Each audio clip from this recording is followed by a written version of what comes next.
show up and come and hang out. What's up, guys?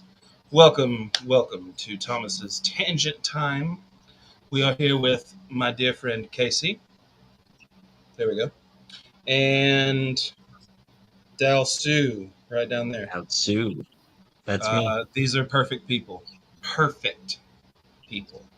But anyway, welcome, guys. Welcome to our show. I like to jump right into things. So tonight we're going to be talking about um, the philosophy of mind. And the reason why is because I'm tired of doing the science series. I want to go back and maybe do some more education of science, but I mean, we covered the scientific methodology pretty well. We covered the philosophy of science really well. I wasn't going to sit there and go down each and every different natural science. That would be boring. But we covered it well enough on physics and stuff on some earlier episodes. So we may go back into that. But now we're going to get down to the serious brass tacks business of learning other people, which is learning other minds, learning things through psychology, learning philosophy of mind, all this consciousness. I mean, we're going to cover everything from, I'll give you a quick rundown: philosophy of mind. Then we're going to start talking about the self and what thoughts are. And then we're going to start talking about like what emotions are, get the base layers down and kind of talk about those in depth on the first few episodes. And then after we talk about that, we'll talk about self and consciousness and all that mixed together. And we'll definitely have an episode specifically for consciousness and the hard problem of consciousness. And after that, we'll be diving into psychology. We'll be diving straight into like psychotherapies and different types of psychologies and abnormal psychology, like mental illness and stuff like that. We'll be getting into all that good jazz, and hopefully, these two will be with me through the whole time. So I hope everybody can hear everybody on screen well enough. We can all hear each other, but hopefully there's no audio problems for the room. If there is, please put it in chat and we'll try to fix it. Um, and yeah, welcome again. So let's get started. You were. I tell you what. You want to start us off now? You want to read a little bit? Let's Sure, start. I can Let's read. start. Let's just introduce what the philosophy of mind is to people. You describe it how you think you should. How I think I should. Well, Well, if do you um, want to do that, or would you rather read? probably do better at reading, but when I think of the mind body problem, or when I think of the philosophy of mind, I tend to think of the mind body problem, Right. which is just like it's sort of like the issue of how do we connect the like fundamental stuff that we're made out of to the way that we Mm-hmm. conceptualize all of that stuff. Yeah. Are the Remember that when we're talking about this, guys, I'm not telling Dallin, I'm telling the audience this. We are talking about the ontology and philosophy of mind, not the ontology of the universe. The universe could be one substance and the mind be another. That's dualism. There could be all kinds of explanations. Regardless, I think, would you say, Dow, that the mind body problem would be a better would be better said the mind brain problem, since we don't know how they interact and we don't even know if they're separate. Would you think that'd be a better way to state it? uh, yeah, or maybe like it's like Mind matter. yeah, like experience matter problem. Like how does the Mm-hmm. experience of the taste of an apple map on to the actual like structure of the apple sort of thing? Yeah. So is that mainly what you think of when the philosophy of mind comes across your desk, so to Yeah, speak? I think mostly because of the culture we live in today and the society that yeah, I tend to go straight to Descartes and like mind-body dualism. How does the body and mind relate conceptually? That's pretty much Perfect. directly Yeah. where I go. Casey. Yo. Yo. What before we talked, what was philosophy of mind to you, or after we talked? It doesn't either way. Well, I guess because we've been going over this Wikipedia page that I know we'll get more into, but just like looking over that sidebar of everything that can be included in that, I've been like obsessed with the whole identity aspect for however many months now, kind of diving into all the philosophy around that. And I get how that weaves in of like how we're conceptualizing ourselves and how that's tied into, yeah, the material of our bodies. Is it Hmm. all the same or? I had a question and I lost it. I was going to ask you. You said something. Can you repeat what you just last said? Uh, what did I say? Well, I was talking about like, We're for all me, high, the everybody. aspect of Sorry. like identity. Oh, identity. That's what you said. So there's a good Hmm. question, and that's a philosophical question. What about identity? So we're going to get into talking about the self in later episodes, but let's go ahead and ask this question. Our identities, which is how we self-reference, does that change over time as a person? Yes. Yeah. Right. Now, I think the self is something unchanging. It is That's a claim. I don't have any substantiation for it, but I do believe in the model of in modeling the self as an idea in psychology. Um, so I'll just give a quick explanation of what I think the self is, and we'll go into it in later episodes. I believe the self is a combination, a part of a bunch of parts to make a whole, and the combination includes personality, character, identity over time, which is a lot of things included. Your emotions, your thoughts, everything. Um, all of those things together, your imagination, your intuition, all of that together, the combination of all those parts, the sum of that is yourself. I'm not sure where consciousness falls into it. I think that might be an overarching thing that is directly in. I don't know. We'll get into that later. But the self, I at least think, is important that we individualistically, subjectively uh, ideate a self for ourselves, if that makes sense. Our self for ourselves. um, does anybody have anything to say on that? Well, if you're saying that it's a constant, yeah, I don't know if I personally would go that far, but I can agree with the foundation enough to be like, yeah, we'll take it. Right. The Maybe self I'll that I find a way to consider kind the of self. differentiate later. Oh, I'm sorry. I thought you were done. Say that again. No, go ahead. No, this. I was just gonna say the self is almost like a. It's like it's not exactly this, but this is a metaphor. It's like the kid inside you. Um, all these pieces are changing, but that self, that whole, is still there, and it's been there since you could formulate thoughts. Really, your brain started forming neurological pathways. Yourself was beginning to develop, right? Or is I that mean, Y- I think it's just based on definitions. So it's like when you say that there's an unchanging self and you talk about the parts changing, but the whole kind of I staying don't the know same. this. This is just a guess. This is pure Yeah, guessing. yeah. mhm. I think you're talking about something, and then I think if I was to talk about like the self as a fleeting thing that changes from moment to moment and is never the same. I'm also talking about a self, but I'm just talking about something different than what you're talking about and calling that the self. And you're calling what I might say. I almost want to say like I don't even know how to say. It. I have this concept of like a super self. I like a super ego. I hear about I in imagine your psychology, idea of self is a except bit more dharmic than mine, right?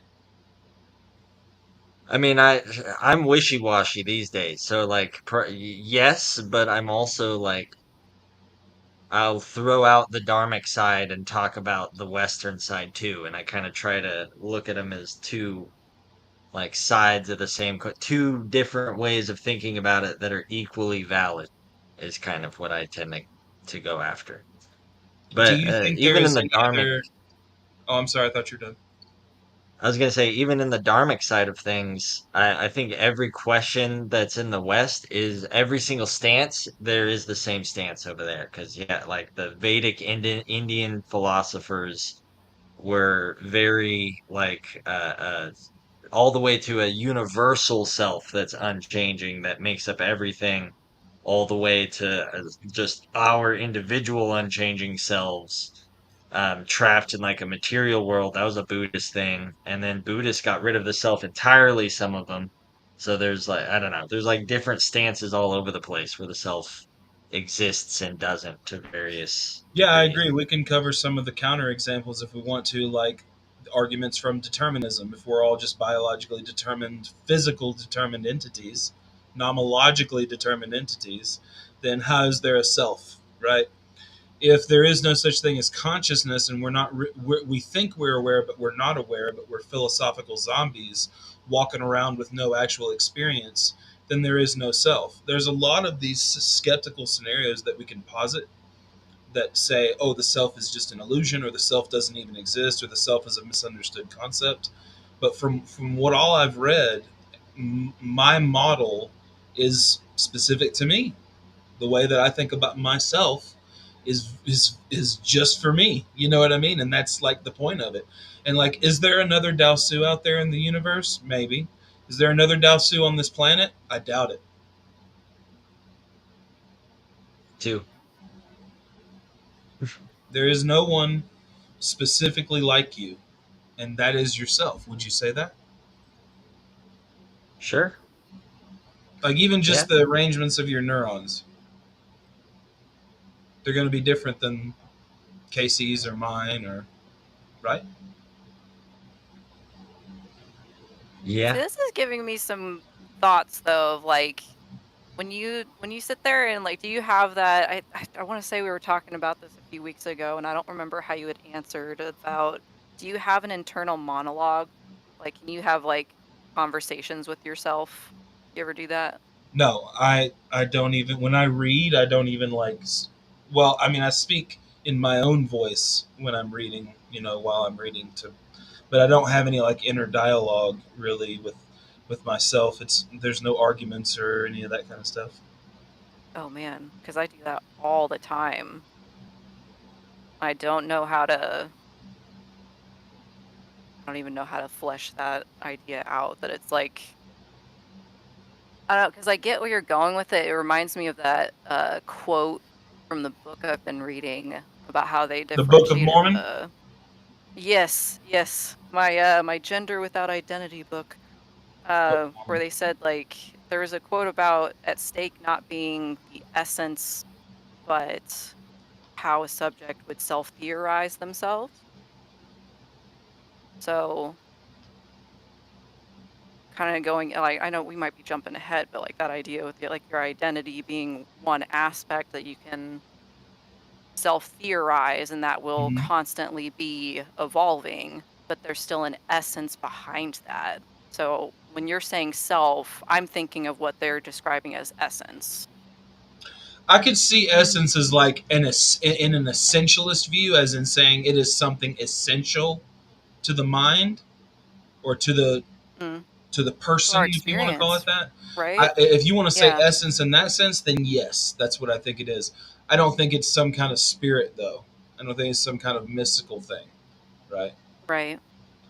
Um, I Like guess it's the sum. I dependent guess the on sum of the the part. Oh, I'm sorry. body. Sorry. I was just gonna say.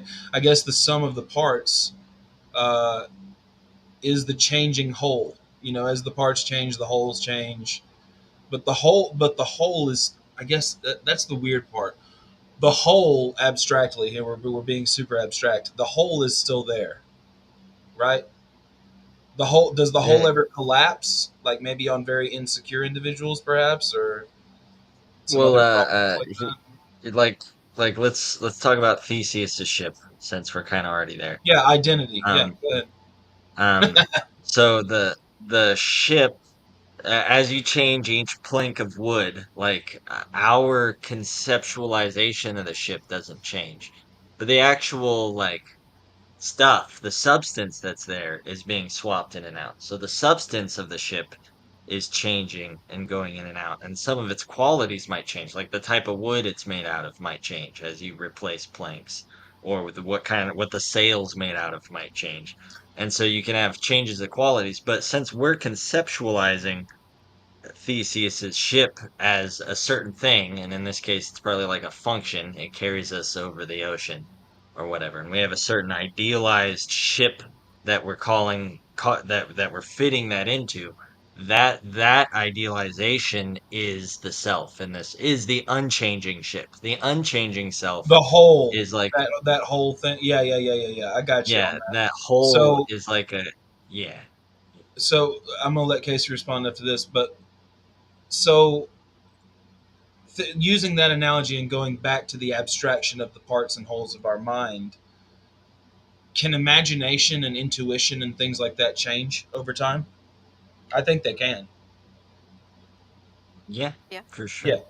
So those parts change and the whole changes. Is the whole the self, or would you call that? Would you separate the self and identity, or would you just call those two synonyms?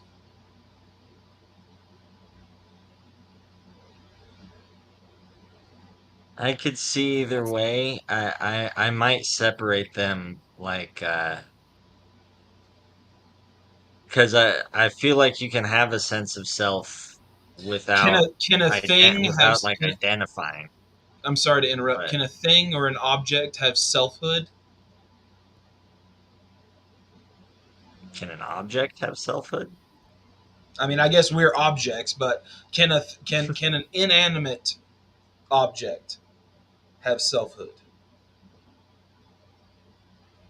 Like a kid's teddy bear, Sure, to them will have selfhood. sure, yeah.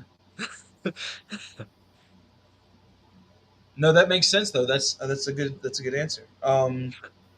Hmm. So I guess the real question is, what is the self then? I mean, we may as well cover it now because it's not a huge topic. We can get done with this and still go on with the philosophy of mind. Um, Well, that was Go ahead. sorry. It gave me the idea of like, because how Don Don has talked about if you're engaged in an activity, if you're fighting someone, you're not thinking about, I'm a fighter.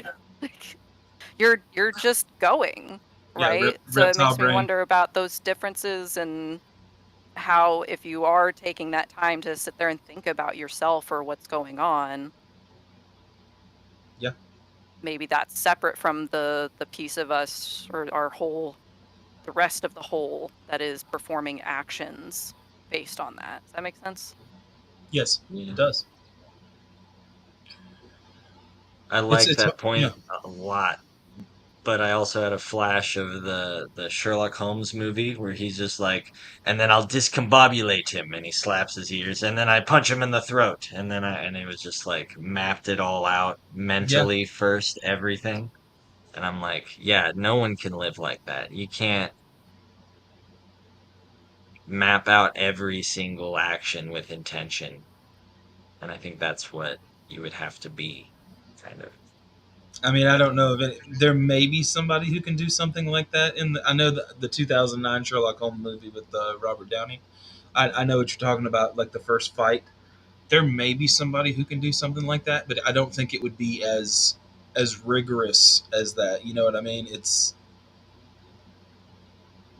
not a fight is not a planned dance. You know what I mean? Like even if you watch professional fighters in the UFC, they don't know what the other person's going to do exactly. That's why they're trained for every possible scenario. But anyway, back to the self and identity. I think identity may be more of a social thing. It may be more of your identity is within the social group or within the culture. That is your identity, whereas self is more of a subjective, non-socially constructed. I mean, it's made up of socially constructed things that are given back to you through that social construction, if that makes sense. But the self is internal, whereas the identity is externally given or externally recognized. Does that make sense? Hmm. Yeah, I'm Because to trying to me, think about with that the the answer to the ship, analogy. just real quick, I'm sorry. The answer to the ship of Theseus question to me is that whoever made the ship of Theseus, if they think one board floating on the water is the ship of Theseus and everybody agrees with them, that's the fucking ship of Theseus. Mm, yeah. So ship of Well, I Theseus was technically thinking, is socially constructed. right. I was thinking about with the analogy of like if a MMA fighter is training every day, people are recognizing them, like, and yeah, agreeing that it's like this person is fighting. And when they're in a fight, they may not be consciously having those thoughts of like, I'm a fighter, but they've, like, it all goes together that they've built this construct around. Yes. And yeah, No, I get it. I get what you're saying. It Um, definitely makes it like easier. Like if you conceptualize yourself as a master Forza player, race car driver while you're driving, or not even while, but just like, yeah, I'm good at this game. You just have that in your mind before you go and play it. I'm sure you'll play better than if you're just like don't really have that as a part of it. yeah. It's a psychosocial thing. I'm trying to explain. If we want to talk about it, identity and self play with each other, and the way that I've just said it a minute ago, self, self is the internal, and identity is the external uh, recognition of the self. Um, could I'm trying to find a good question to ask here. So, with self, can can your neighbor define yourself? Can someone else define yourself? I wouldn't, nah, not completely. I mean, they could describe Yeah, it's with some I Could they accuracy for define sure. it? Could they define it? No. define it? No. Mhm. No, they I would couldn't say that we are define the it. authors of ourselves. I don't think anyone else can define ourself. But now Shoot, we're everybody struggling even to together, find it for ourselves. yeah. Um, but the identity would be like, five people know me as Thomas Panter. Like that is my identity. I'm a fat bald guy who talks philosophy and psychology and loves random things, music and stuff. That's my identity to the world. But at the same time, a lot of those things are what I also combobulate myself together with, So it's like the social construction is me a little bit, but because we're our environment. We can't completely separate from our environment, but um, I still think the self is something that is good to analyze, not necessarily separate, but analyze and systematically conceptualize ways to, like, how can I better my part of this self? How can I, change my imagination to be more open and, knowing more about yourself, the thing that I'm talking about, if you want to call that identity or self, doesn't matter. The more you know about yourself, the more you're going to know about everyone else. Would, would y'all agree with that?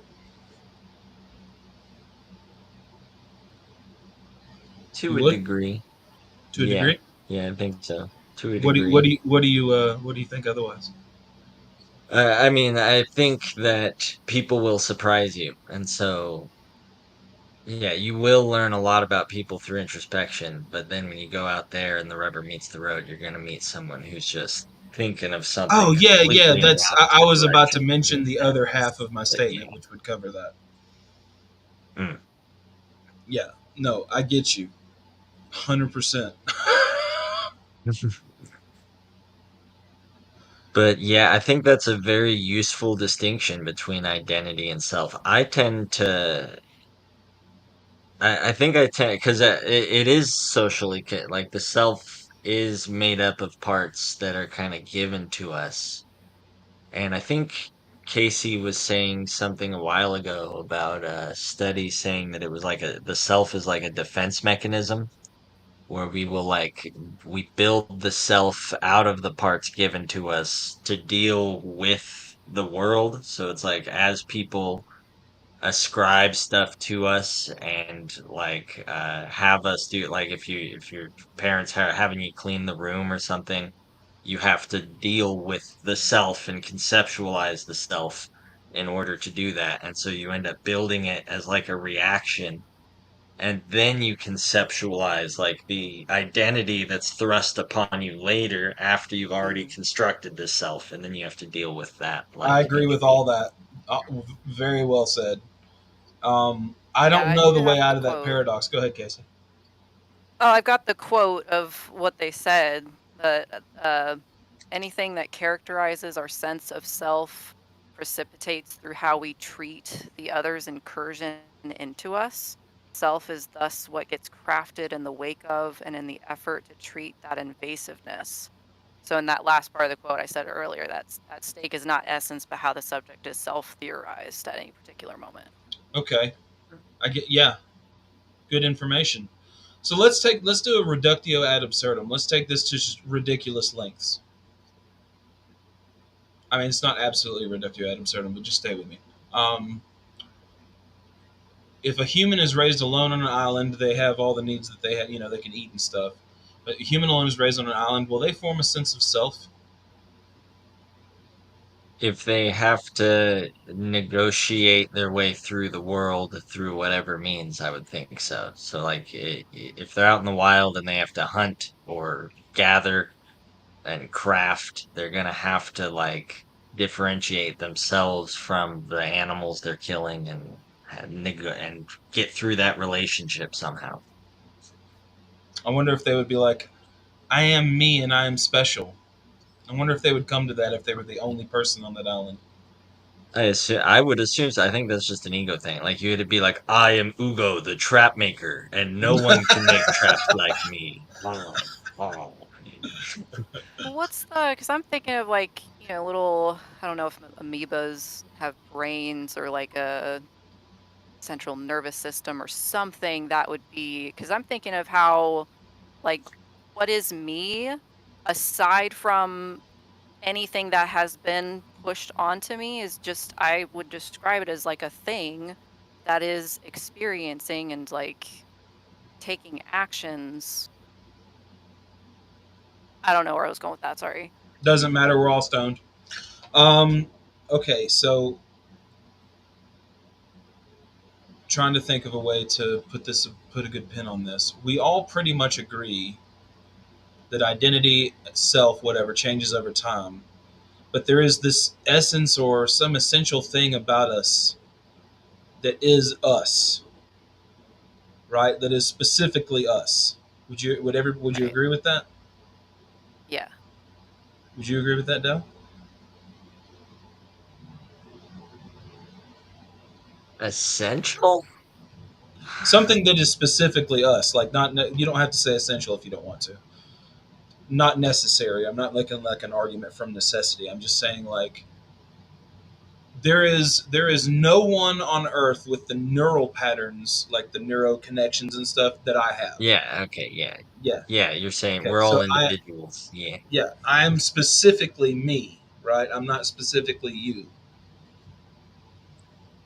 There's a guy I interviewed, Richard Lang, and he was a weird. I'm going off on a diatribe all of a sudden, but Go ahead, go ahead. Go, go, go, go. it's Do it. it's vaguely on topic. Richard Lang, and he's a interesting guy. He's like a meditation teacher, but he has this idea that he kind of comes at the world from where you're perceiving it. So he builds up the self as like, you have a shoulders in your body, but you have no face and no head. It's just like a locus of feeling, and then you can kind of see your nose or something, so you have something around here. And so he just like describes what it is to exist from his perspective, basically, and says the world is his head, like the whole world is up here on his head, and he's walking around, and then everyone else has faces, and then other people are putting his face on him, and they're pointing at mirrors or pictures and saying that's his face. And so everyone else put his face on him, and but he has the whole world as his head, sort of thing.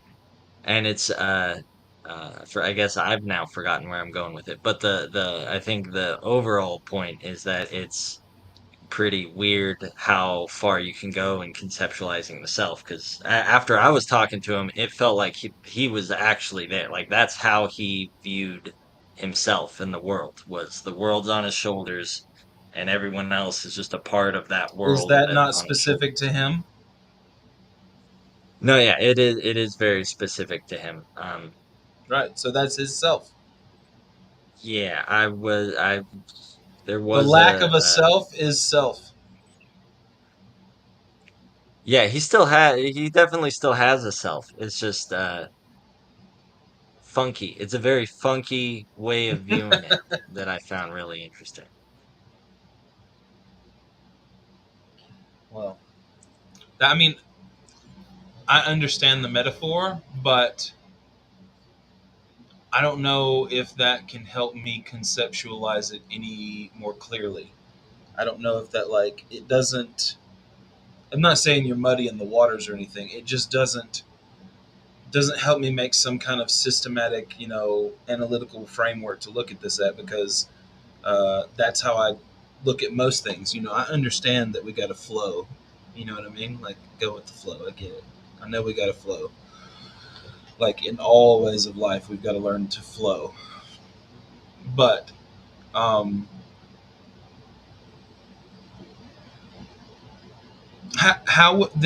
how would you make what would your I know you don't want to put an analytical framework on it, but what would be some kind of loose amorphous framework that you would call yourself? Um, well, I basically say that the self is a social constructed thing that people create and inhabit. I mean, I think it's just all the stuff we've been. I'm not trying to disagree when I was saying No, all I the know stuff you're not. over to You're you. I'm fine to just like disagree too. You talking can my head. disagree. That's why I have you on here. But Um, yeah, because if I was trying to be as rigorous as possible, it would be like some sort of constructed thing that we use to navigate reality that I mean, yeah, that we've already said it's built out of right. like stuff given to us and we can change it. You can alter the way you construct yourself and view yourself and it can be really traumatic and also really easy sometimes just depending on what aspects of yourself you're changing and yeah, I don't know. No, that's perfect, Casey. I'm here. I'm processing what y'all are talking about. Process it. It's okay. We can go on. So we've pretty much beat the self thing to death. I think we're all relatively in agreement that if we're looking at it analytically and not being poetic and postmodern and continental about it, uh, then we're assuming the self is something that is specifically us. All of those things together are our beautiful imaginations, our character, personality, prefrontal cortex, everything. All our entire body is us, including all the stuff. It's hard to separate anything. That's why I have a problem sometimes. I fall into your side, Dow, where I'm like, damn, everything is just a river. Everything is just in a river. Well, I think there's maybe what I was getting at was that it's complicated because a part of the self is the way we conceptualize the world too. And so the way that we're viewing everyone else is kind of an aspect of ourselves. So like if you see someone else as an asshole, I mean to a certain degree they're an asshole, but to a certain degree you're assholing them. You're putting that asshole onto them. And Right. so it's yeah. I mean, we are our nature, which is our biology, and we are our nurture, which is all of our environment and our interactions.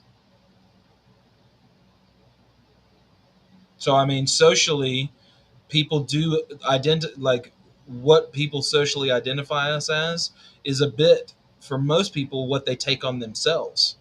You can teach people you don't have to do that. You don't have to fall into the socially constructed self. You can construct your own self.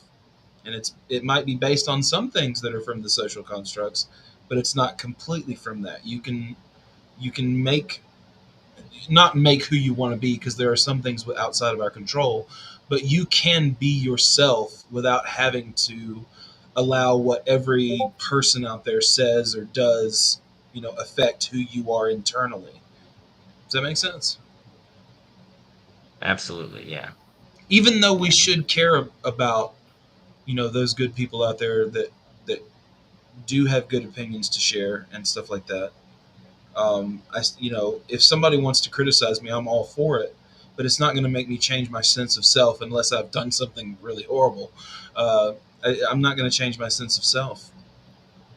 Um, Even if somebody were to Actually, be that like, makes me think because I wonder if a lot of it is like a question of how you're framing things. Because, yeah, if somebody calls you an asshole, you can sit there and be like, oh, I'm an asshole. Like, you're right. Um, and then somebody could also say you're the best person in the world. And you've got all these experiences throughout life that, if you want to look at it positively or negatively, to some extent, there's some things that we can do ourselves capable of within our biological limitations. yeah, Um, yeah, yeah. no, that's all good stuff. I still don't know how a well, I guess we could look it up right now, just for the hell of it. I want to read what it says on, because this will probably share my screen now instead of you, Casey. Damn it. Where is The it? halibut? Philosophies. Francis and Hohenheim both have said the self does not exist. Yeah, I know. Okay, so it's apparently to Wikipedia.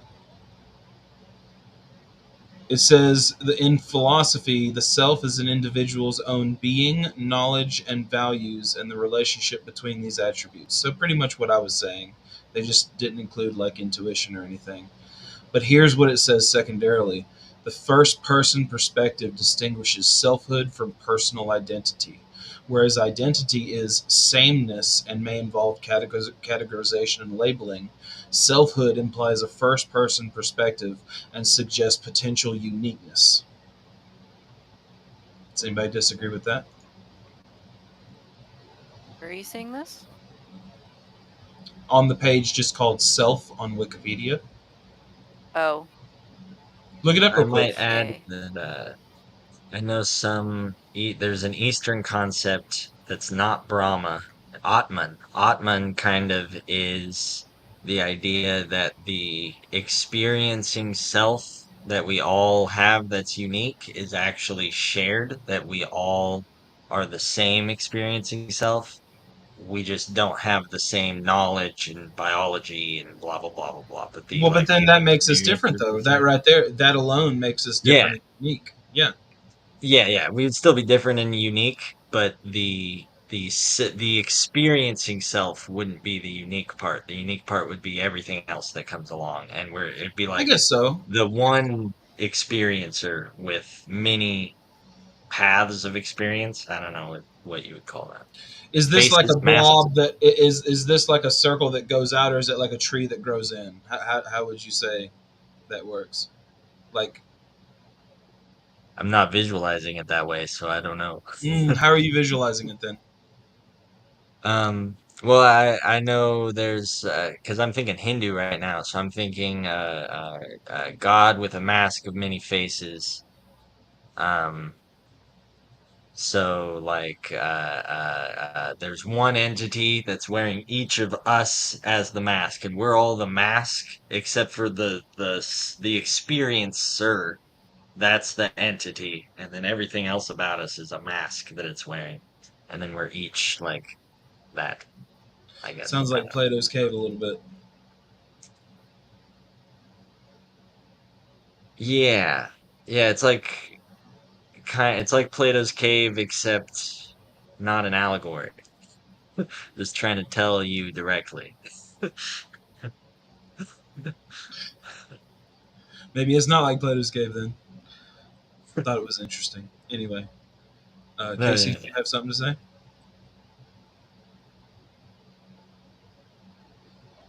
Casey, Oh, did we lose Casey? hello, Casey. Come back to me.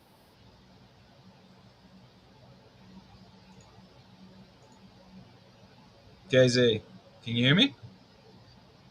Francis Oh does shit, not. I was muted. I'm sorry. Yeah, I was reading Hohenheim's comments. It's all right. Uh, I'm sorry.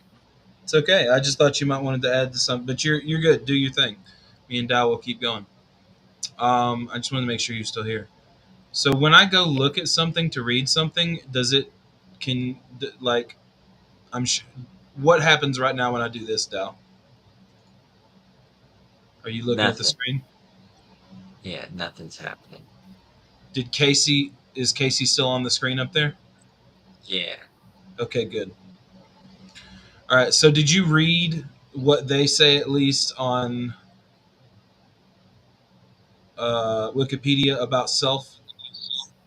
If I can head to it, I have the philosophy of Everybody who's mind up. watching along with us, read for yourself. Go to Wikipedia, look up self. I just wanted to really highlight this part where it says, I'm going to read it again for everybody just so I can make sure everybody heard it. The first person perspective distinguishes selfhood from personal identity, whereas identity is literally sameness and may involve categorization and labeling. Selfhood implies a first person perspective and suggests potential uniqueness. So Yeah. then it says, let's see, it says, conversely, person is used as a third person reference. Personal identity can be impaired in late age Alzheimer's disease and other neurodegenerative diseases. Finally, the self is distinguishable from others, including the distinction between sameness and otherness. The self versus other is a research topic in blah blah blah blah blah blah. So I'm getting a it says identity may involve categorization and labeling. I think that's what the social matrix or this social culture does to you and does to everyone.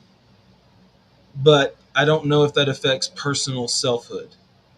That's a lot why I argue from this stance. I'm not speaking from absolute truth here.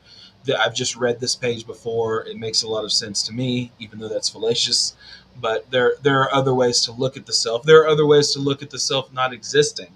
But I just choose for myself, as far as I can tell, that this is the best model for me to constitute it in my head, to make something click. Click it up. Yeah, I'm reading it over. It looks Yeah? yeah. Okay. What did you think, Dasu? What do you think about that? The I way the way think that my it. philosophy is saying it is. I think it works perfectly fine. I think there's other ways of cutting the cake, but that doesn't mean anything So you're okay with accurate. my way, right? Yeah, yeah. Good. That this I mean this is the way I conceptualize self is specifically to me. Everybody else is going to have a different opinion, and that's a okay with me. I like the way that I think about who I am, and so that's myself. I am myself. Hell yeah.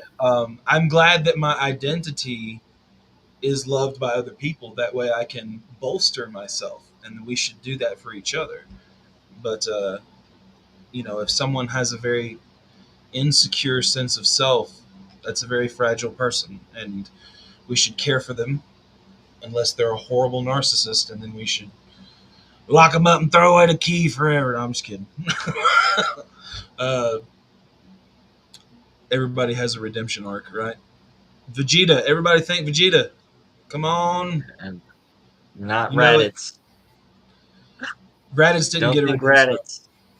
No, don't think of him. Think of Vegeta. No, or Nappa, right? Nappa never had a redemption Yeah, arc. Nappa didn't even deserve one. He just got I'm so pwned. close to hitting the cricket soundbite right now. Like I know y'all are talking Dragon Ball Z, but I haven't actually watched, so I'm just like, Oh. okay, sure. Mm. So Last feed. Vegeta, so There's two of us. for the fans of Dragon Ball Z who are apparently lived under a rock, Vegeta was like a horrible killer of people who became an awesome person. So and a dad. So it's a really really cool redemption arc in an old ass anime that like basically taught me my morals.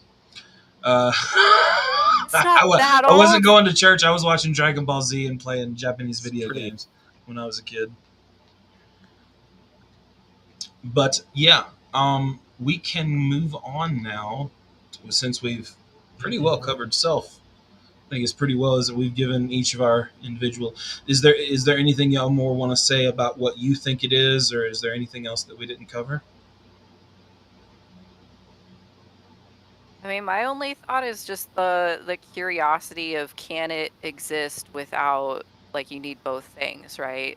I as far as I can tell, I wake up and I There's never have been a this world human without around a me. society. There's Right. never been a human Yeah. without. So we don't know if that.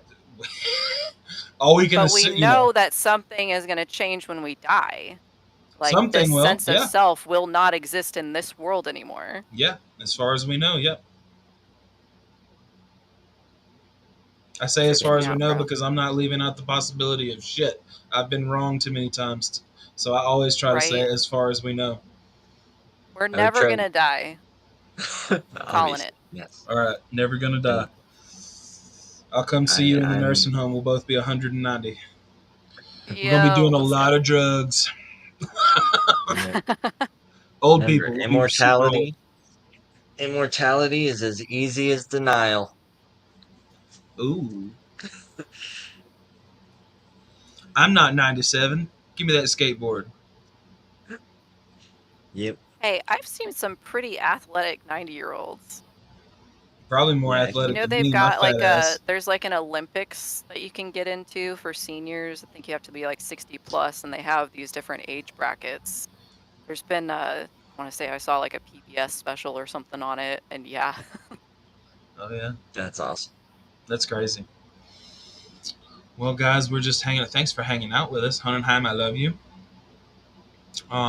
Let's dive into the philosophy of mind a little bit. We'll have another episode on this. We'll have philosophy of mind part two since we went ahead and did our self show, um, right there for 30 or 40 minutes. I think that's, we can talk about it more when we move into psychology. There might be more things that we find about the self and identity, but I think we beat this horse as far as we can to death. Mm. To death, sir.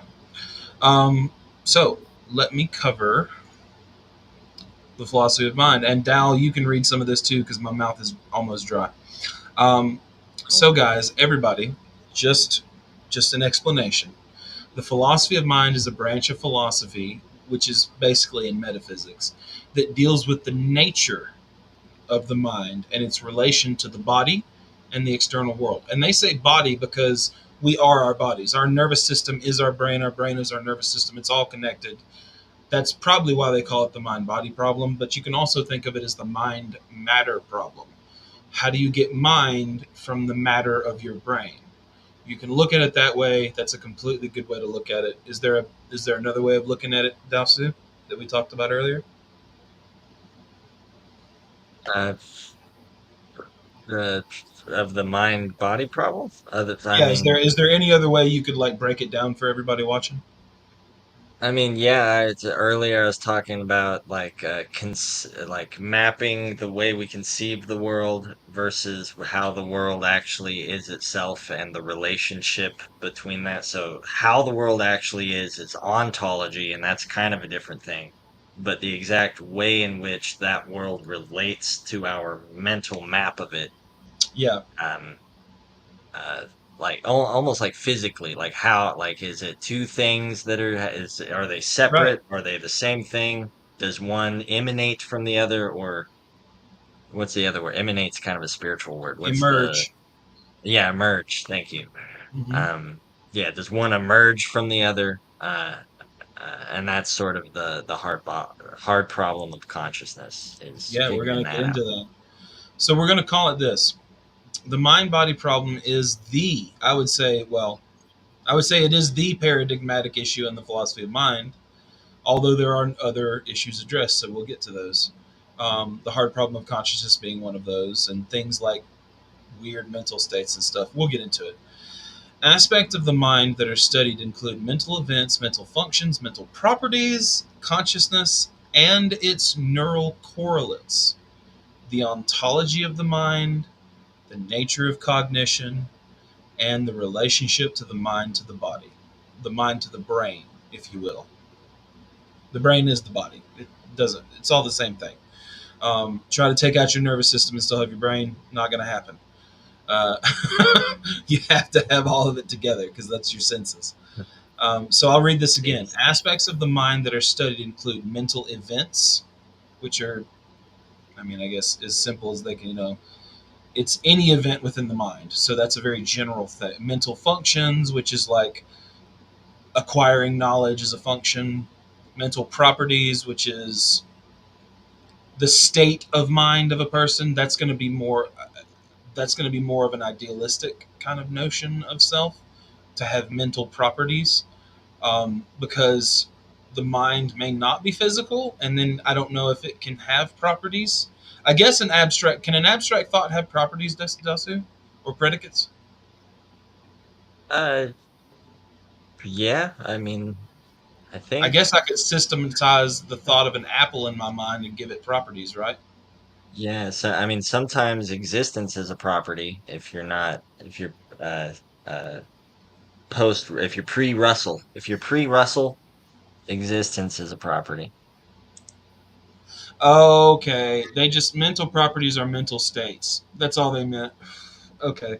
So a mental state or a mental property is a state of mind of a person. Mental states comprise a diverse class, including perception, pain and pleasure, certain types of experience, belief, desire, intention, memory, things like that. So those are mental states. Okay. Things that we think arise from brain states, which brain states are selections of neurons in certain categories, in certain categories, in certain organizational structures, and that would be the neural correlates, and then the mental states are going to be these abstract notions of, well, self and all kinds of other things.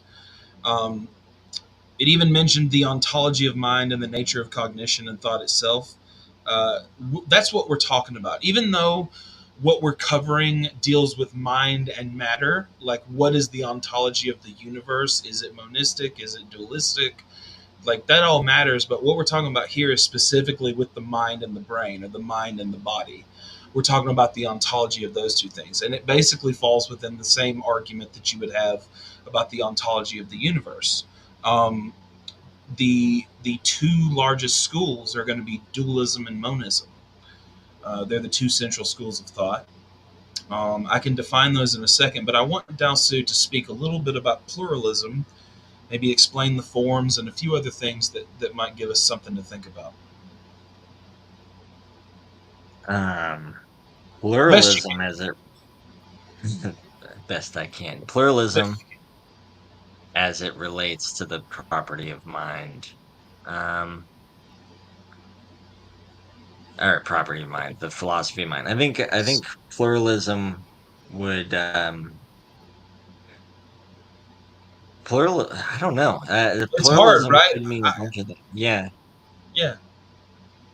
I was just gonna say. I was just gonna say Maybe real quick. So, like, for the audience, pluralism in the ontology of like the universe would mean that we have multiple substances. Like, idea might be one substance, then physical stuff might be another substance, then unicorn farts could be another substance. There might be multiple substances that the universe is made up of, all together yes. making up, all together of those that I just said, making up space time. That could be a pluralistic type of existence in terms of like substances. That's kind of what I mean with the mind body, because I mean, I guess there is a pluralist stance to where the mind is a form, or something outside of space time or something. I don't know what could be a pluralist notion Well, here. well, I think a pluralist in this sense would kind of mean that there it would just mean that there's multiple. Yeah, it mean there's multiple substances. So dualism would kind of be like just like a small form of pluralism. So just the idea that mind and body are two separate entities, and Yeah, then just if you add more separate entities into that, so that would be you pluralism. might, Yeah, you're right. yeah. You're right. Maybe Um, maybe you could say like I could imagine a panpsychist who kind of thinks that it's the addition of whatever the fundamental conscious thing is. The more of that you get, the more conscious you'll be. So I could kind of imagine pluralist, where each individual consciousness is individual, and they unify to make some what you are, what a person is, or what a Right. rock is, or Right. something. Still, to science, it could appear to be one substance, but it's actually many different ones that we haven't considered or figured out yet. Right? It's a Yeah, possibility. It's at least a possibility, right? yeah. I agree with that. Casey, what you doing? Things somewhat reading the chat and getting distracted. What's the chat saying? Oh, Hohenheim was talking about the. I don't know if he's trolling or not. Half trolling. Well, yeah, he's like I'm in the entire audience. I'm an anti-panpsychist. However you spell that. Yeah, I mean, I think panpsychism is so far removed from the way we tend to think about things in the West that it's easy to not to like that. It just sounds weird. It sounds really weird. They have a marketing issue over there in panpsychism land for sure. This rock is conscious. Yeah, exactly. You got to sell that. I mean, if you can sell that, you're a hell of a salesman. You're a I hell of a mean, salesman, folks. you Hell of a have salesman. yeah. My favorite argument for panpsychism is just the moral argument, and that's like if we all were to view everything as consciousness, as having an experience, we would treat it all better. So we wouldn't want to pollute. We wouldn't want to do anything that would harm it and its experience. We wouldn't want to change it unnecessarily. We want to let it be itself, sort of thing. Yeah. Okay, so you keep getting That's lost. matter. We're going to keep going. Oh, yeah, yeah, yeah. We're going to keep going down this rabbit hole. When you feel like chiming in, just chime in, please. You hear Are me over there? lost, aren't we? Yeah, I'm following y'all on the wiki page and Good, everything. good, good, good. So Everybody, if you want to follow along, I am cherry picking off of the wiki page the things that I think are the most important. Now, there are other things on there. I implore you to go read it because this page is well sourced. I looked at this and the Stanford page. There's more specific, distinct arguments from individuals on the Stanford page, but the page on Wikipedia is going to give you an easier breakdown of it and other links that you can click to. Whereas Stanford Encyclopedia is amazing. If you want to go there, please go look up the Philosophy of Mind on Stanford Encyclopedia. It's the go-to source, and it's going to be well sourced. But they're going to cover a lot of individual people's arguments and very, very, very specific. Whereas like the Wikipedia is going to give you about 80 to 90% of that, but it's going to be a lot easier to digest. And the reason why I'm not going to Stanford and doing it that way is because there's plenty of other channels on YouTube that do ultra deep dives into the philosophy of things. And it, go to school. go go to an academy. Go to philosophy school if you want to seriously learn philosophy. I consider myself a philosopher, but I am not a philosophy teacher, nor do I have a degree in philosophy. You should go to school and get a philosophy degree if you really want that. My stuff is for educating people and getting people into the stuff that aren't usually into this stuff. Because the people who are already into this stuff, they don't need me. They already love this stuff. Now I want them to be a part of this. If they want to be a part of this, absolutely, please. We love anybody who wants to be a part of what I'm trying to do here to be a part of it. That would be great. I mean, I would love to have people call in to where we could talk to them. We could get more people in the chat. I would love that. But yeah, that's my vision anyway. So we can get back to it. Where were we? Dualism and monism. That's right. So I asked Alsu to go over maybe some pluralistic ideas. It's hard because there aren't people really positing a plurality for states of mind. Maybe there is some fringe school of thought on Stanford that you can find, maybe. But anyway, um, so my mouth is getting tired. Could you explain or read dualism, Dal? Yeah. Yeah, I'll read all the way. I'll even until start reading. until you're tired. Just make sure to explain everything as we go. You know, go over it. I may jump in here. As we're going. Yeah, so dualism denotes either the view that mental phenomena are non-physical, or that the mind and body are distinct and separable, and is a set of views about the relationship between mind and matter or body. It begins with the claim that phenomena, which is like an observable event, or like another word for our experience, and it begins with the claim that these mental phenomena are in some respects not physical. So one of the earliest known formulations of mind-body dualism was expressed in the Eastern Samkhya or Sankhya, a dualistic orthodox school of Hindu philosophy, and yoga schools of Hindu philosophy in 650 BCE. Um, so they divided the world into Purusha, mind body or mind spirit. So it's kind of like mental or spiritual energy, maybe probably, or Prakti, which is Prakti is like the essence or the material or the substance.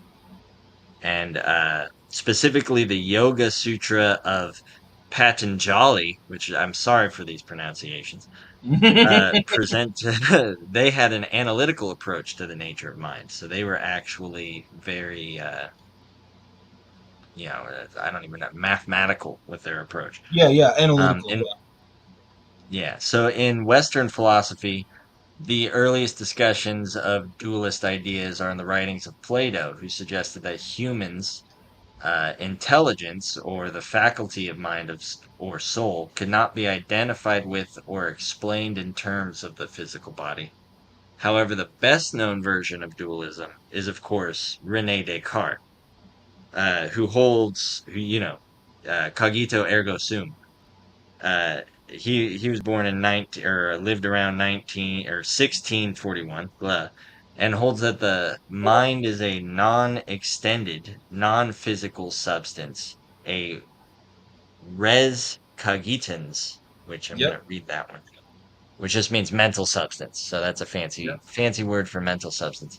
And I know non-extended means like it basically means non-physical. It means like it doesn't take up space in the physical world. Yeah. Um, Yeah. The extensions were or extended. That language was used a lot by Descartes. It yeah, was also used by he was, Leibniz and what's his name? yeah, John Newton. Locke too, I think. Newton and Leibniz used the word Yeah. extended as well. Which I mean, it's a philosophical term. I just don't ever use it. Um, Yeah, Which what's up, Casey? which page are you on, Taltu? Where are you reading from? so it's the philosophy of mind below the mind body problem, and I'm right to where, oh, I'm in dualist solutions to the mind body problem. Yeah, there you go. That's fine. So we're Okay. going to go back up and to the top of the page. That's. Are I, you done reading, or did you want to continue? I mean, I can continue. Did I skip somehow? No, I don't think you did. Okay, We good. can go into the arguments for dualism here in just a second, but I was going to explain first um, what monism is, and Yeah. um, so we'll go back to dualism, what Dow was talking about, guys. But real quick, we're going to look at the other scroll really quickly.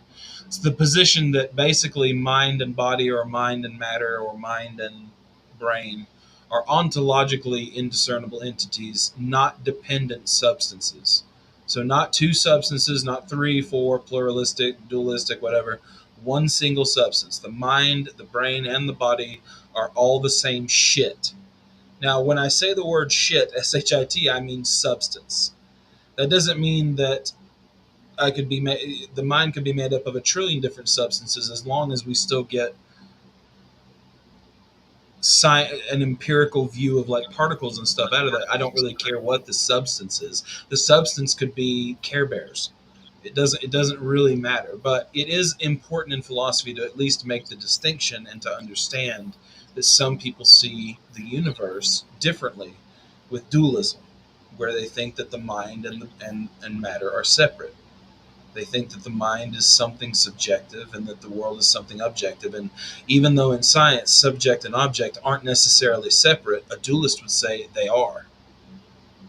They are separate. They are separate ontologically. Whereas a monist would say they are they're all the same substance. And since that's the case, I'm just going to say it's all particles.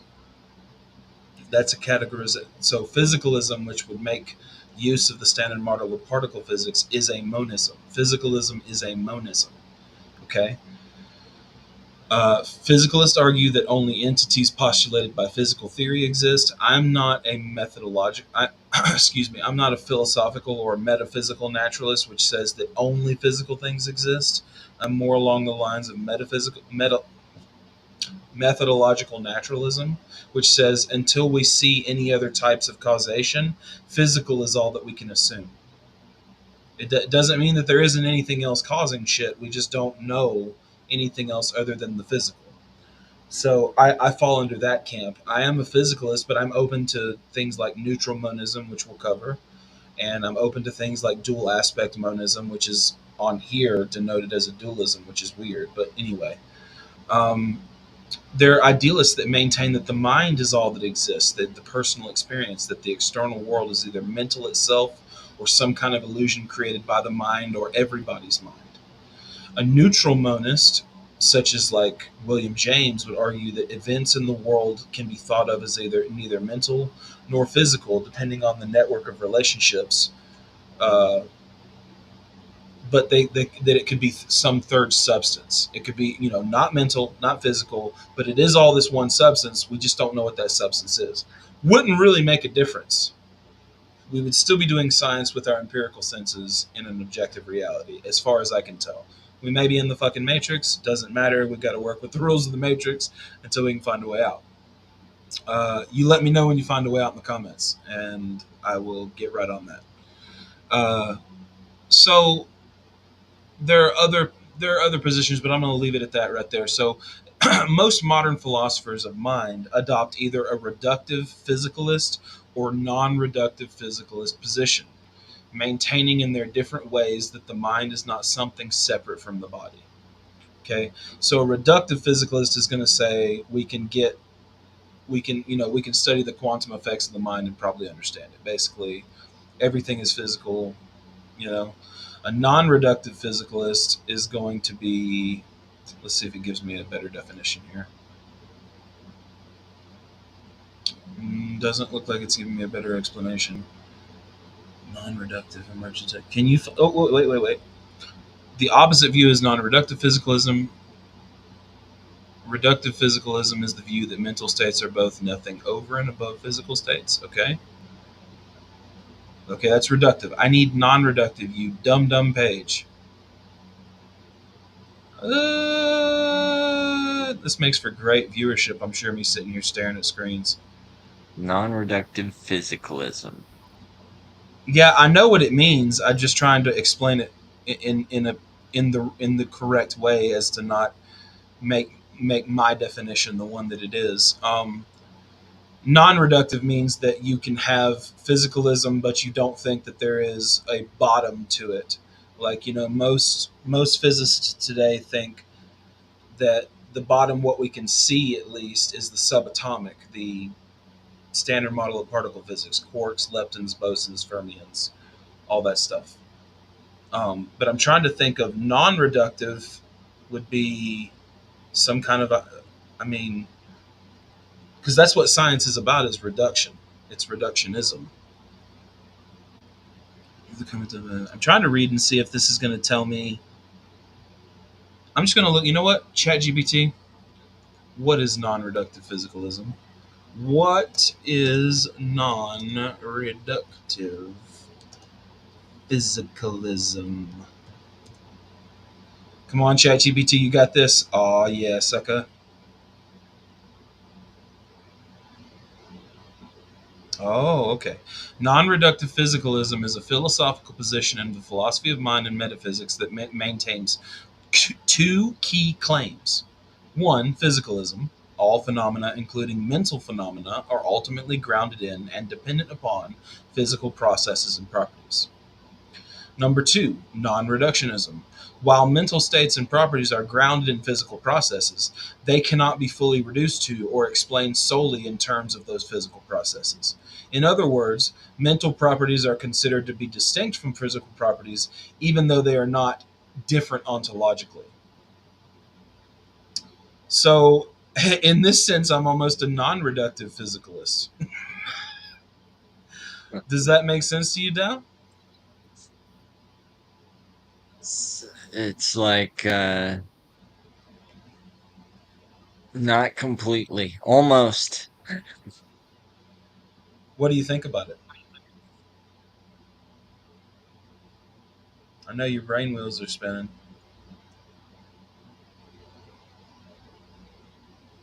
I mean, it just sounds like I It mean, says in yeah, it sounds like just one more time, it go says, ahead. in other words, mental properties are considered to be distinct from physical properties, even though they are not independent of the physical ontology. So I don't know how they consider them distinct, even though they're, you know what I mean? It's like a have your cake and eat it too position, is what it Yeah, sounds like. that's what I was thinking. It's like you Yeah. recognize the failure to solve the mind-body problem, but you just continue being physicalist anyway, because that's not really what the like. I mean, I agree with it. You shouldn't stop being physicalist just because of the mind-body No. problems in your way.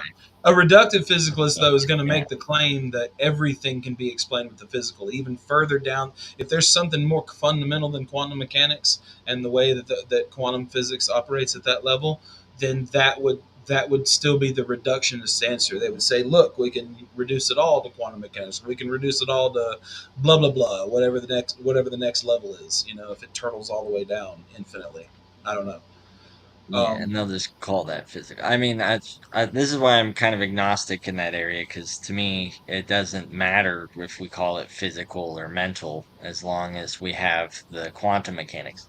That's the important part. Yeah, I mean, the quantum mechanics So it's shows like, us that we're in a big ocean and nothing is really separate, which is basically an intuition that many religious people and a lot of spiritual people feel, a sense of oneness and connectedness. And I've felt that tripping my balls off. So, what do you think the um, spiritual people are doing? yeah, they are. I mean, they're tripping their balls off on something else. Uh, so, really, with reductionism in physicalism, you're going down to explain everything as far down as you can. You're not only trying to explain what the neurons are doing, but what the quantum effects inside the synapses are doing. You know what I mean? It gets ridiculous. With non reductionism, I guess you're still going to try to understand mental states and understand that those mental states come from physical processes, but you're not going to say that you can explain those mental states with physical processes.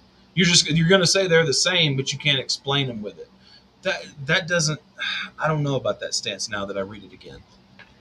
Well, Um, I know that like emergence. I know that this is like immediately after the wiki talks about non-reductive physicalism, it goes into different types of emergentism, and it talks about supervenience, yeah. and So so okay.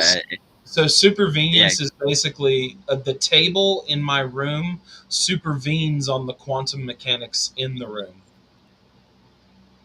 yeah, so if it's the same sort of relationship as your table has to quantum mechanics, then trying to explain the color of an apple through engrams would be like trying to explain a table by quantum mechanics, which is just might be possible, but it's going to be a It is lot. possible to map all the atoms in the table, but man, we don't know exactly what every particle is doing.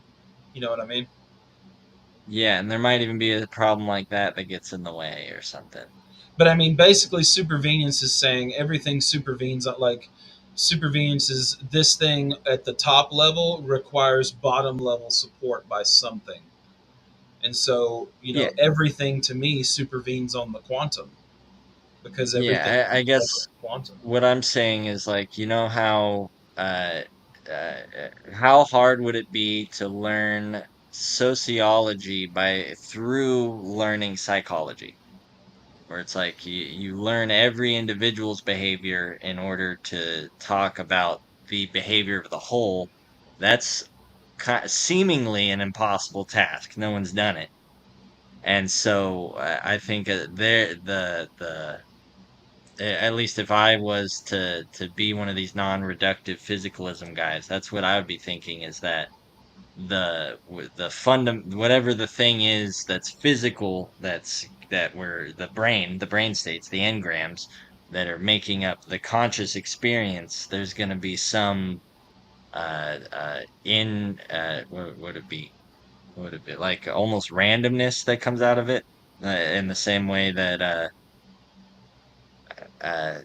that sociology is just different than psychology. There's almost sort of like they're similar, they're related. You can kind of do some predictive based stuff. So it's all like quantum mechanics. You can do some probability It based stuff. seems as though the basis of quantum mechanics seems random, but we may find out later down the road that it's not. But to us, it's random Yeah, right now, like position and momentum.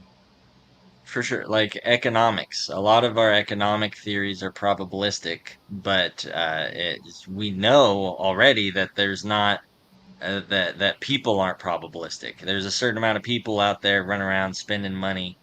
And so, even though if our best predictive power is probabilistic, that doesn't mean that the economy is fundamentally based on humans being in two places at once or whatever. No, I get what you mean. No, I get what you mean. Uh, so I can look up reductive physicalism, but we already understand what that is. That's reducing things to its most fundamental states and saying that mental states are definitely physical.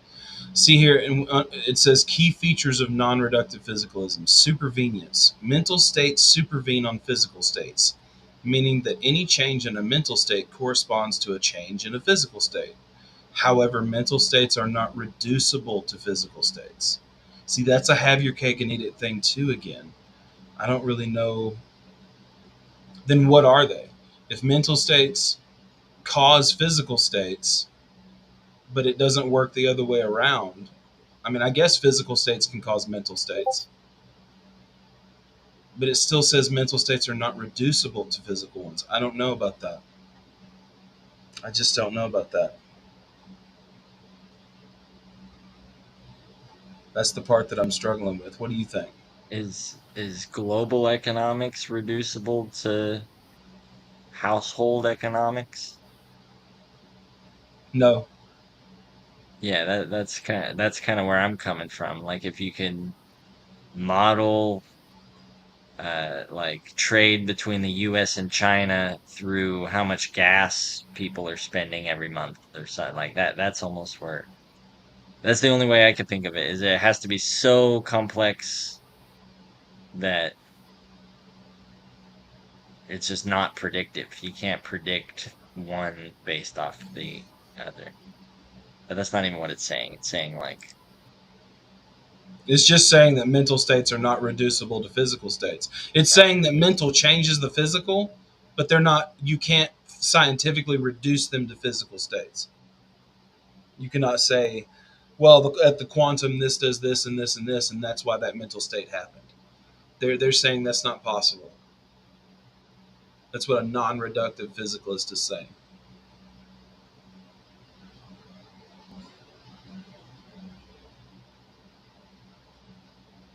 Dal, did I lose everybody? yeah, No, I'm still here. yeah. Just making sure. I heard quiet for a minute. I was just Have I reading. worn you guys out yet? I got a little bit more in me. We got a little bit longer. We're not going to go too much longer, guys. We're gonna have another episode, and we'll cover this more in depth because we covered a lot of the first part of the episode with self, and so I'll probably change the title of this to, you know, what is the self and what is the philosophy of mind, since we kind of went over some key features of both of them. But anyway, we're going to continue on this, reductive physicalism and non-reductive physicalism, because it says most philosophers in the field are focusing on these things. So that's what we're going to focus on. We'll go into some of the other arguments uh, on the next episode. Um, but this one, I want to just keep digging a little bit more into non-reductive physicalism, and let's read this, and then we will read a little bit more off the page, and then we'll probably bid everyone good night, because it is getting relatively late for everybody, unless you're on the West Coast and then you're chilling at 8 o'clock. So fun Oh times yeah. for you. Or unless you're Honenheim and Would it's fucking 9 or 10 o'clock in the morning. Uh, could you send Hohenheim and Scott a link? Do they Hohenheim Hohenheim said something about wanting to join. well, you can. Yeah, we could bring you guys in here Yeah, let me see. if it doesn't Invite crash. guest. Yeah, if it doesn't PC crash, we're about setting. to find out if Casey's shit works. I'm Okay. I'm good if I'm in Discord, so if they're joining in EVMux, Yeah, yeah, then yeah, yeah, yeah. yeah. We should be good. All right, so Oh let's crap, I go. won't be able to hear them. Uh, Yeah, well, you I'm won't be able kind to of hear I them. don't know. I'm feeling like I need to probably hop off. You So I'll sure? let you guys. Yeah, yeah. This has been a lot for me to process and a lot of new information, jargon that Well, I'll did you be enjoy reviewing yourself? before our next show. I did, yes. That's all that Great matters. discussion. That's all that matters. Thank you for listening to us, because you didn't get to talk a shitload. No, I'm so glad I got to finally join. So You'll be here every time from looking now on, forward as long to. as we can fix this fucking technical problem where other people can't get in. You Hell yeah, Anyway, we'll brother. figure it out. All You, right, me, and Don will figure it out. It's no big deal. You hop off here, and we'll see you on in just a minute, because I'll be on Discord and just after this. all right, all right. I'll catch y'all soon. All right, see you in a bit. Yeah. All right, so now let's invite Honenheim Jove turkey. and Scott. See if we can get these boys in Scottenheim. here. Scottenheim. Sullivan! Honen. Isn't Honenheim Honenheim, another join guy? bitch. I said join bitch. I think that's pretty. It's nice of me. Yeah. You're a friendly fellow. I'm a friendly fellow. Thank you.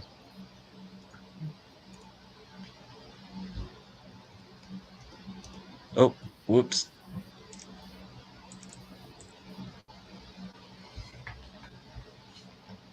Philosophy of Mind Wiki.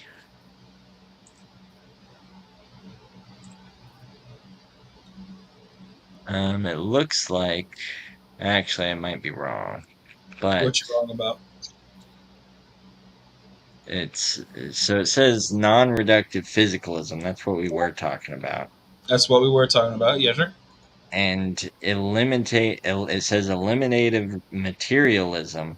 Yep, that's a stance as well. Go ahead and read that one. Uh, if one is a materialist and believes that all aspects of our common sense psychology will find reduction to a mature yeah, okay, that to a mature cognitive neuroscience and that non-reductive materialism is a mistake, then one can adopt a final, more radical position, eliminative materialism. There are several varieties of eliminative materialism, but all maintain that our common sense folk psychology badly misrepresents the nature of some aspect of cognition. Eliminativists such as Patricia and Paul Churchland argue that while folk psychology treats cognition as fundamentally sentence-like, the non-linguistic vector matrix model of neural network theory or connectionism will prove to be much more accurate account of how the brain works. So, generally Connection speaking, is eliminative materialism is saying that our ideas and our folk notions and psychologies that we have don't explain the mind, but a rigorous scientific neurological examination will. yeah, it sounds like they have some system of prediction called connectionism or neural network theory Look at or it for hang vector on. Let me get matrix. you on screen. Let me get you on screen. Hang on. Get on Thomas. up here. Thomas is a what? What you got me now? That what are we talking Turkey. about? You're a I'm a turkey. turkey. I am a turkey. You're jive turkey. Thomas is a turkey. We got turkey time. Dude, you are Turkey indeed a jive turkey. time and living's easy. Jive turkey. We just on the ass end of our broadcast talking about um, eliminative materialism, which is Scott. You actually may agree with this. I don't know though because you believe in psychology, but eliminative materialists are saying that our folk notions of the mind and our understandings like folk psychology and everything like that, like common sense understandings of the mind, all of that shit's wrong, and the only way that we can really know it is through like hardcore neuroscience. Did I get that right, Dal? Um, Oh yeah, I mean, I don't. yeah, pretty much. Non-linguistic vector matrix model of neural network theory, but neuroscience, same thing. Whatever. Well, that is neuroscience. I think I don't even No, it is. know. It is. Friggin' That's the neuroscience. non-linguistic vector matrix model of neural network theory. Yep. Ah, Neural it's network theory is a no. part of neuroscience. It's trying to understand the brain as like a network, kind of like a learning network of like a computer network. It's trying to map that kind of understanding onto it. Okay, then yeah, I assume that that's probably a thing. That's just a crazy freaking No, it's mouthful. okay. There's a lot that, just real quick, Scott, there's a lot that it says about eliminative materialism that you just read a second ago. So our audience heard that. We just, But what was the thing that you read along with eliminative materialism? You read something else. What did you read? I read a bit about connectionism. If you want to continue that, you I can. started. Whatever you think is Um, important to admit, to put out there to people. well, that's so just what neural network theory, what the non-linguistic vector matrix model of neural network theory or connectionism is just a study of human mental processes and cognition that utilizes mathematical models um, to make predictions about Yeah. how people act. Yes.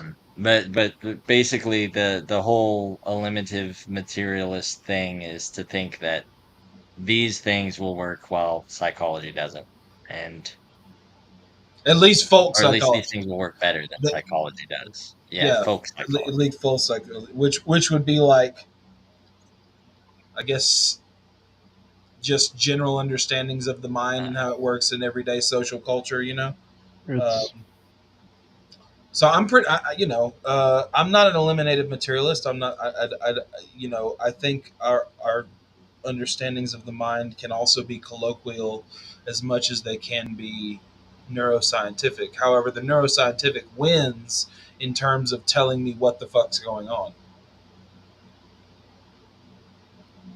Would you disagree with anybody? Disagree with that?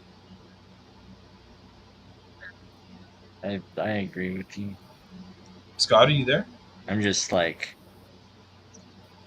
Oh, we lost I Scott. haven't heard Scott at all yet. yeah. Can you guys hear me? Yeah, I can hear you now. Can you hear us? I can't hear Scott. Oh, Oh, I'm on like a 5 second delay. I'm on a 5 second delay. damn. Why can I not hear Scott? Technical sunspots, aliens. Told you.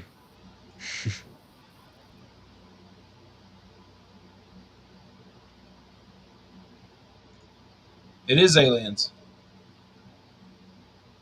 Is it aliens now?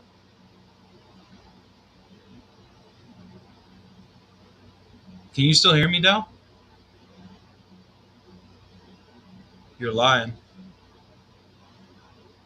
Yeah, I'm going through the Discord. Oh, that is it. I'm going through the Discord.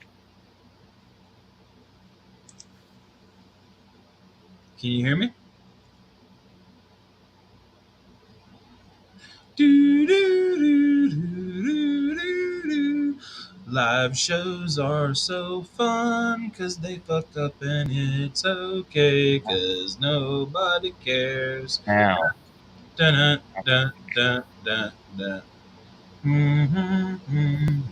I hear you now. All right. And I should hear Scott. If Scott's still there, which he muted. Can Scott hear us though?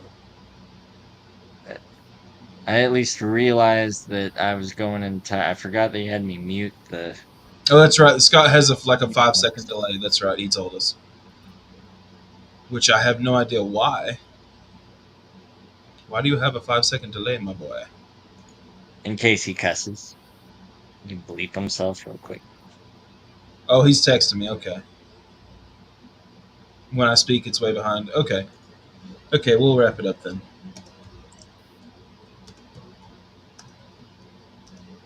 My gosh. Folk psychology is a lot. Remember, okay, guys. So let's finalize this. It has been an hour and a half, and we've been blabbling, and we've had a few technical difficulties, and everybody's been patient with us, and everybody who watches this in the future is awesome, and we love you. And I'll try to speak properly. Um, so Scott's not here. We're gonna back out after this. Scott will go to the Discord. Everybody, the Discord is on my page, and it's also on the Pangburn page, which is my father company, the Pangburn Universe. If you go to Pangburn at YouTube, you can find the Discord link right in the top right corner, and I think there's actually a link in the description of the page. Um, Please subscribe and like here, and if you like what we're doing, if you like these dialectics and the way that we're real comfortable with them and just easy going, that's what we want to do. And if you love it, please come and subscribe and hang out with us. Um, and to anybody watching this in the future, thank you for your patience because there's a lot of bullshit to chop through just to get to the information. Um, yep, we love you guys. Dow, did you want to say anything to our But fans and I fellows? love you guys, and I freaking can't wait to see it at the Discord. I'll put the link in the comments of the video, so you should see it there. All Come right. join us. Yes, and next time we will remember where the hell we were. I think we were at eliminative materialism. I'll remember. Fuck it, we'll be okay. Anyway, love you guys, and I'm gonna go ahead and end the broadcast, and we'll see you next week. Bye.